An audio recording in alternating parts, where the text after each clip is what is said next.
Hello, very good morning. मेरा नाम राखी है और आज हम स्टार्ट करने जा रहे हैं part second of the chapter धातु और अधातु, metals and non metals. Metals and non metals के फर्स्ट पार्ट में हमने धातुओं के फिजिकल प्रॉपर्टीज की और उसकी ऑक्सीजन के साथ में केमिकल रिएक्शन करवाई। अब जो केमिकल रिएक्शन हमने ऑक्सीजन के साथ करवाई है उसकी जो रिएक्टिविटी ऑर्डर है आज हम वो करेंगे और उसके साथ में ही रिएक्शन विथ मेटल्स का वाटर के साथ में रिएक्शन क्या होता है वो करेंगे। तो आज हम ये दो टॉपिक क्लियर करेंगे।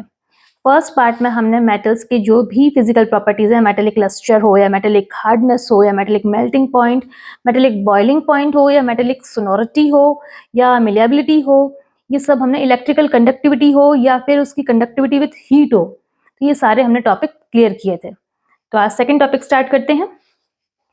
Order of reactivity of metals with oxygen. इनकी रिएक्टिविटी का ऑर्डर क्या है, इसका मतलब कि कौन सी धातु अधिक क्रियाशील है, कौन सी कम क्रियाशील है, तो ये ऑर्डर क्या है।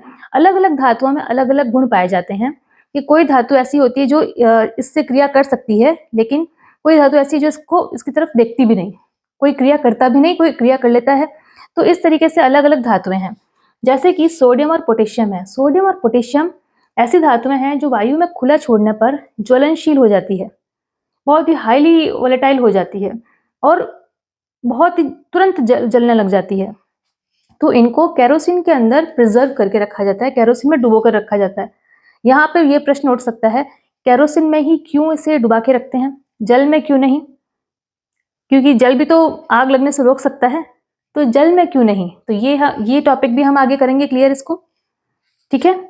इसके बाद बात आती है, तो ये सोडियम और पोटेशियम है जो कि अत्यंत ज्वलनशील है और ये वायु में उपस्थित ऑक्सीजन से क्रिया करके ज्वलन पैदा करती है, आग पैदा करती है, इसलिए इसको प्रिजर्व किया जाता है केरोसिन के तेल में। दूसरा आते हैं मैग्नीशियम और एल्यूमिनियम।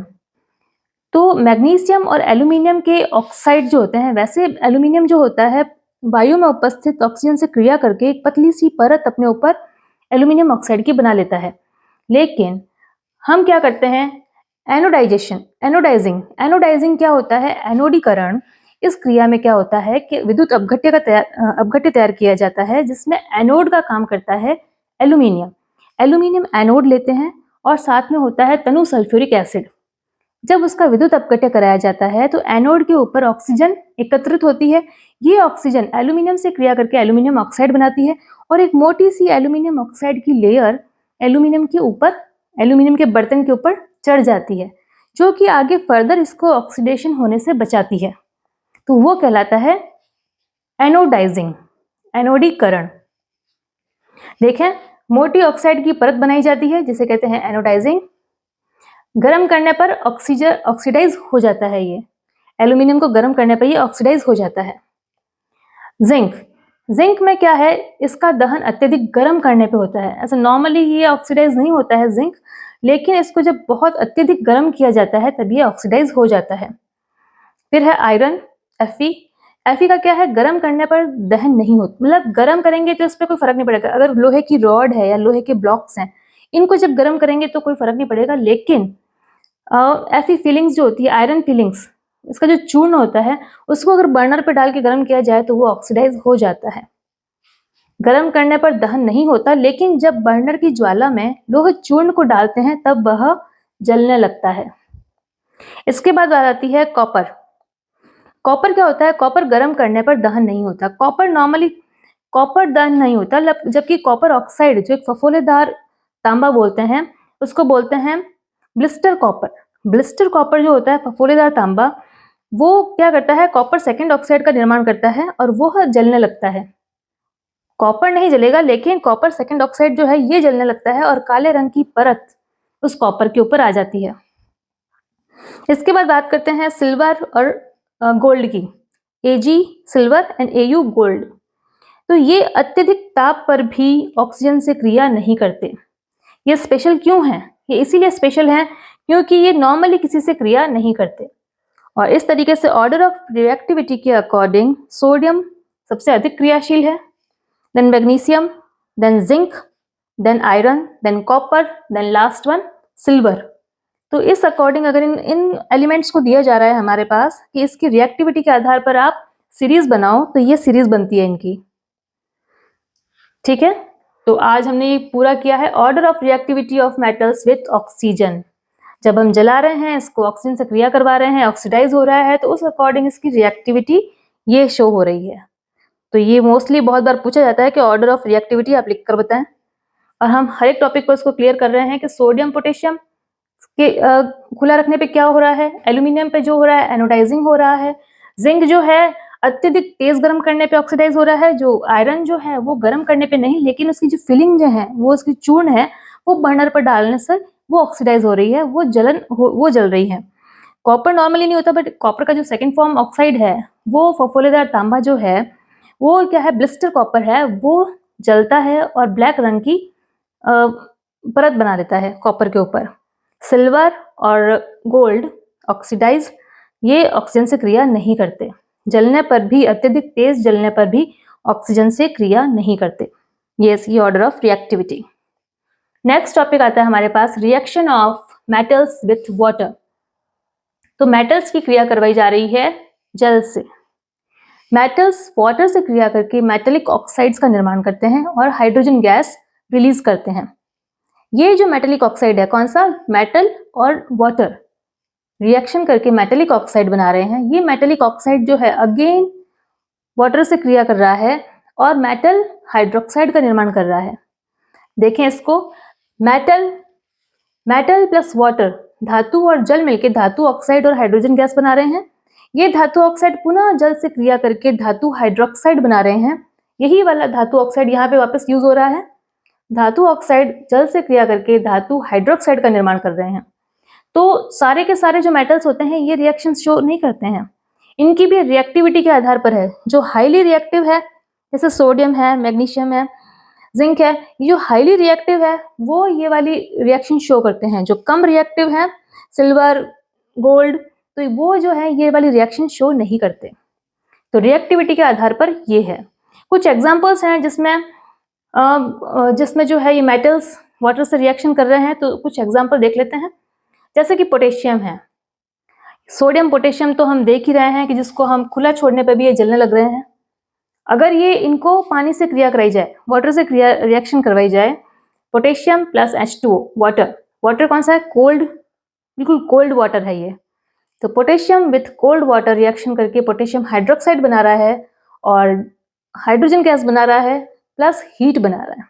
हीट निकलती है, ये एक एक्सोथर्मिक रिएक्शन है, बहुत ही ज्यादा वाली हीट निकलती है इसमें। एक्सोथर्मिक रिएक्शन है और हाईली वायलेंट वाली रिएक्शन है, बहुत ही तेज धूम भड़ाका वाली रिएक्शन। तो पोटेशियम और कोल्ड वाटर से रिएक्शन करके पोटेशियम हाइड्रोक्साइड हाइड्रोजन गैस और हीट बनाती है। ये जो हीट है वो इस हाइड्रोजन गैस को जलाने के लिए सफिशिएंट हीट है। इतनी हीट निकलती है कि ये जो हाइड्रोजन गैस निकल रही है उसमें आग लगा देती है। समझ रहे हैं इस बात को? तो जब पोटेशियम कोल्ड वाटर से क्रिया कर रहा है तो जो हाइड्रोजन गैस है वो जो जलने लग जाएगी, उसमें आग लगने लग जाएगी ड्यू टू हीट। इतनी मात्रा में हीट है कि वो हाइड्रोजन गैस को भी ज्वलित कर सकती है। सेम टू सेम यही रिएक्शन शो करेगा सोडियम। सोडियम जो है वो क्रिया कर रहा है जल के अणु से और बना रहा है sodium hydroxide NaOH, hydrogen H2 और रिलीज हो रही है हीट। ये एक्सोथर्मिक रिएक्शन है। एक्सोथर्मिक यानी हीट निकलना, ऊष्मा शेपी, और जो हीट एब्जॉर्ब करते हैं वो ऊष्मा शोषी होते हैं, एंडोथर्मिक। तो ये ऊष्मा शेपी है, एक्सोथर्मिक है, इसलिए इसमें हीट निकल रही है और ये वाली जो हीट है वो हाइड्रोजन को जलाने के लिए सफिशिएंट अमाउंट में है। तो इस रिएक्शन में भी आग लगती है। समझ रहे हैं आप? इसलिए हम सोडियम पोटेशियम को पानी के अंदर नहीं रखते हैं। या हमने केरोसिन ही क्यों लिया, पानी क्यों नहीं लिया? तो इसका ये आंसर है कि इसके साथ भी रिएक्शन करके ये इतना हीट रिलीज करती है कि बिल्कुल वायलेंट वाली रिएक्शन हो जाती है, वेरी हाईली वायलेंट हो जाता है और आग लगने का भी डर रहता है। बहुत ही अधिक मात्रा में हीट निकलना ही सबसे इसका मेन रीजन है। अच्छा, उसके बाद अब दूसरा एग्जांपल लेते हैं, कैल्शियम की क्रिया करवाई जा रही है। कैल्शियम जो है हमारे पास मेटल, कैल्शियम की क्रिया करवा रहे हैं हम कोल्ड वाटर से। अगेन कोल्ड वाटर ले रहे हैं, इस ठंडे जल से क्रिया करवा रहे हैं। तो क्रिया करके कैल्शियम और H2O रिएक्शन करके कैल्शियम हाइड्रोक्साइड का निर्माण करता है। कैल्शियम हाइड्रोक्साइड और इसमें भी हाइड्रोजन गैस रिलीज हो रही है। इस रिएक्शन में कोई तरीके की आग लगने वाली टेंशन नहीं है, क्योंकि इसमें जो हीट रिलीज होती भी है पर वो इतनी मात्रा में नहीं होती कि इसमें हाइड्रोजन को ज्वलित कर सके। तो इसकी जो हीट है कंपेयर टू सोडियम और पोटेशियम के, ये कम वायलेंस वाली रिएक्शन है, ठीक है, और ये हाईली वायलेंस वाली रिएक्शन और ये थोड़ी सी कम है ये। उसके बाद हम देखते हैं कि जब कैल्शियम को जब हम पानी में डालते हैं, वाटर से रिएक्शन करवा रहे हैं, तो इसमें जो हाइड्रोजन गैस निकलती है वो कैल्शियम हाइड्रोक्साइड से चिपक जाती है। जो कैल्शियम हाइड्रोक्साइड होता है उससे ये हाइड्रोजन गैस जो होती है बबल्स के रूप में चिपक जाती है और कैल्शियम हाइड्रोक्साइड को पानी के ऊपर ले आती है। जल की सतह, जैसे मैंने डायग्राम शो किया है कि एक टब में पानी है, उसमें जब हम कैल्शियम डाल रहे हैं तो वो जो कैल्शियम है कैल्शियम हाइड्रोक्साइड में कन्वर्ट होगा और जो रिलीज होने वाली जो हाइड्रोजन गैस है वो उस कैल्शियम हाइड्रोक्साइड पे चिपक जाएगी बबल्स के रूप में, और बबल्स के रूप में चिपकेगी तो वो हल्की हो जाएगी और वो कैल्शियम हाइड्रोक्साइड जल की सतह पर आ जाएगा, ठीक है, और ये फ्लोट करेगा, पानी के ऊपर तैर सकता है ये। तो ड्यू टू हाइड्रोजन गैस किसके ऊपर, कैल्शियम हाइड्रोक्साइड के ऊपर चिपक रही है और उसे ऊपर ले आती है। ये हुआ कैल्शियम हाइड्रोक्साइड कैल्शियम की H2O से रिएक्शन। लेस वायलेंट है इसमें ड्यू टू लेस हीट। अगर हीट ज्यादा निकलती तो ये हाईली वायलेंस वाली हो जाती, पर ये कम वायलेंस वाली है। अब हम बात करते हैं एल्यूमिनियम FeZn, ये भी है, मतलब एल्यूमिनियम है, आयरन है, जिंक है, इनकी जो कोल्ड वाटर से रिएक्शन करवाते हैं तो ये नहीं करते। कभी कोल्ड वाटर से नहीं करे तो आप हॉट वाटर ले लेते हैं, तो हॉट वाटर से रिएक्शन करवा रहे तब भी नहीं करते हैं, तो क्या ये रिएक्शन करेंगे ही नहीं? तो इनके लिए हम स्टीम मंगवाते हैं कि हाँ भाई आप ठंडा पानी गर्म पानी से नहीं तो आप भाप से तो क्रिया कर लें, तब ये भाप से क्रिया कर लेते हैं। तो एल्यूमिनियम जो है वो स्टीम से रिएक्शन करके एल्यूमिनियम ऑक्साइड और हाइड्रोजन गैस रिलीज करता है, और उसी तरीके से आयरन जो है, आयरन H2O से रिएक्शन करके आयरन ऑक्साइड और हाइड्रोजन गैस रिलीज करता है। ये स्टीम है, ये जो H2O है ये स्टीम फॉर्म में है, ना हॉट वाटर है ना ये कोल्ड वाटर है, ये स्टीम है, गैसियस फॉर्म में है। इसके बाद हम बात करते हैं, फोर्थ एग्जांपल है हमारा lead, copper, silver, gold do not react with water at all. कुछ भी हो जाए, भले आप ठंडा पानी, गर्म पानी, स्टीम कुछ भी दे दें, इनको तो रिएक्शन करनी ही नहीं है। कौन कौन है ये? लेड है, कॉपर है, सिल्वर है, गोल्ड है, do not react with water at all. इसके बाद हम बात करें reactivity order of metals towards water is, क्योंकि ये पहले हमने बात की थी कि ऑक्सीजन के साथ रिएक्टिविटी ये है।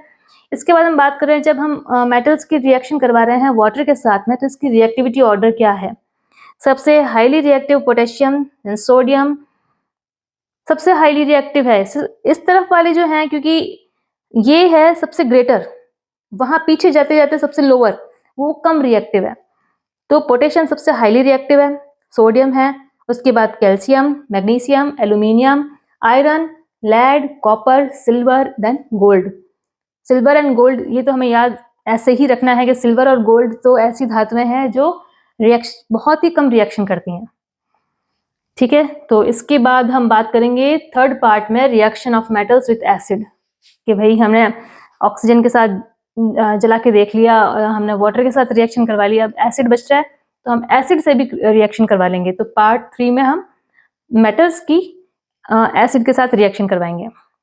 तो बच्चों मैं इसलिए ये आपके लिए नोट्स रेडी रख रही हूँ ताकि आप जैसे जैसे मैं पढ़ा रही हूँ लिखते भी रहें, तो इसको नोट डाउन कर लें या स्क्रीनशॉट ले लें, जब आपके पास टाइम हो तब आप लिख लें। तो बच्चों मेहनत मैं भी कर रही हूँ, आप भी मेरे साथ करें तो पढ़ने में मज़ा आएगा, इसलिए थैंक यू।